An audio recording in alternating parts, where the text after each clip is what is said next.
ओम। पंडित गुरुदत्त विद्यार्थी जीवन चरित्र 8वां भाग।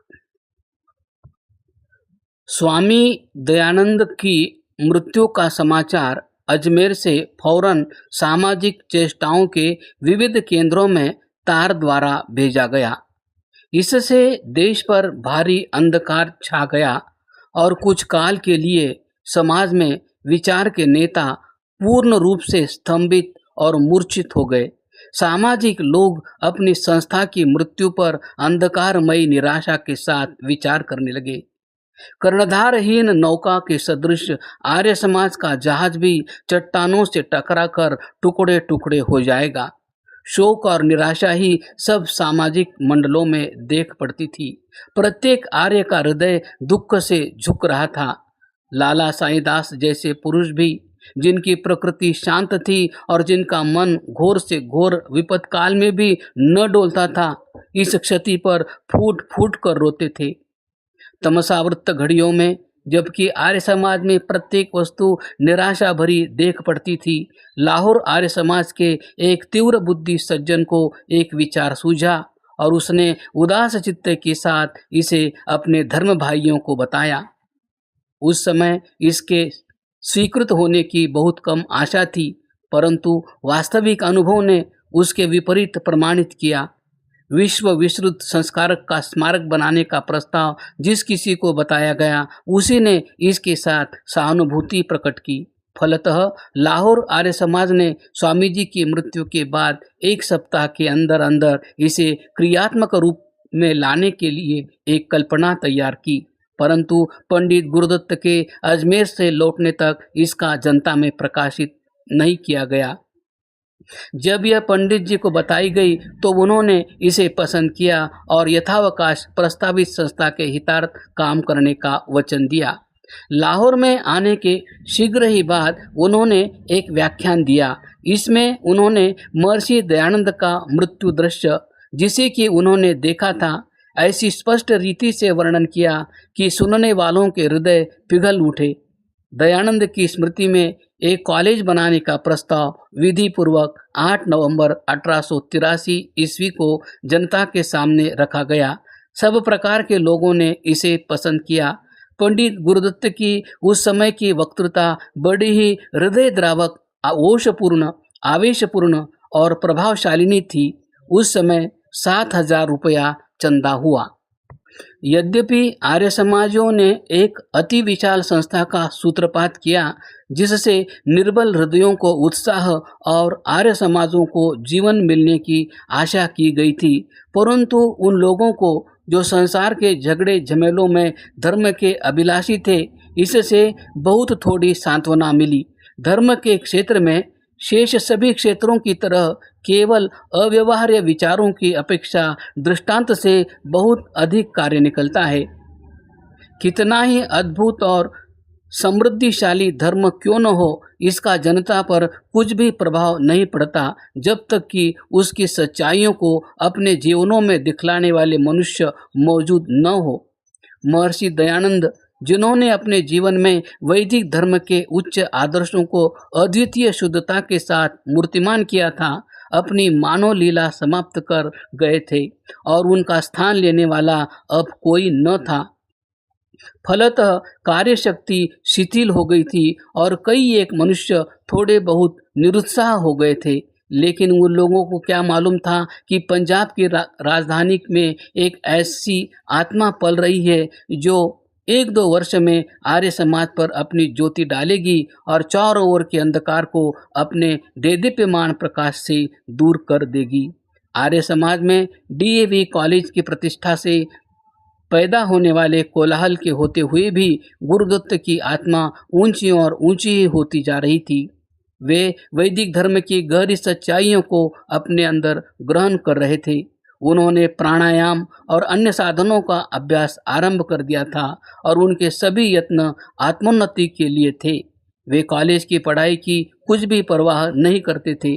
उनका बहुत सा समय आध्यात्मिक प्रश्नों पर विचार करने में ही व्यतीत होता था। इस सारे पुरुषार्थ और उच्च जीवन के लिए परिश्रम का फल 2-3 वर्ष के बाद पूर्ण रूप से प्रकट हुआ। अब दयानंद एंग्लो वैदिक कॉलेज की संस्था में ही वे सारा योग देने लगे।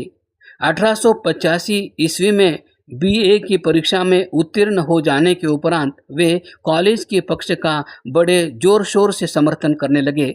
इस विषय पर उन्होंने प्रांत के भिन्न भिन्न समाजों में व्याख्यान दिए। इसका परिणाम यह हुआ कि शिक्षित समाज इस संस्था में दिलचस्पी लेने लगा। उनकी विद्वत्ता, उनकी श्रेष्ठ वृत्ति, उनका निर्मल चरित्र और उनकी बच्चों की सी सरलता सब कहीं श्रोताओं की एक भारी संख्या को खींच लाती थी और उनकी हृदयंगम और प्रबल अपीलें बड़ी ही मनोमोहक और ललित होने के कारण कॉलेज के लिए लोगों से दान लेने में बड़ा ही अद्भुत असर रखती थी।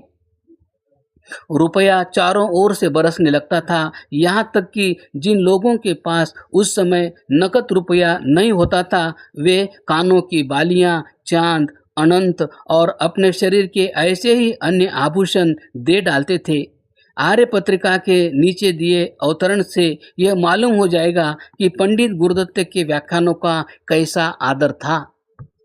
तब लाहौर आर्य समाज के योग्य सदस्य पंडित गुरुदत्त विद्यार्थी बीए उठे। उन्होंने एक बड़ी ही प्रभावशाली और विद्वत्तापूर्ण वक्तृता की। इसमें उन्होंने ऋग्वेद के एक मंत्र की व्याख्या करके यह दिखलाया कि स्वर्गीय महर्षि स्वामी दयानंद सरस्वती का यह वचन सर्वथा सत्य है कि वेद सब सत्य विद्याओं के भंडार है। उन्होंने एक ही मंत्र का प्रमाण देकर यह दिखला दिया कि वायु के सभी गुणों का इसमें बड़ा जोरदार वर्णन है। उन्होंने यह भी कहा कि कई एक दृष्टियों से वेदों का अध्ययन बड़ा ही आवश्यक है।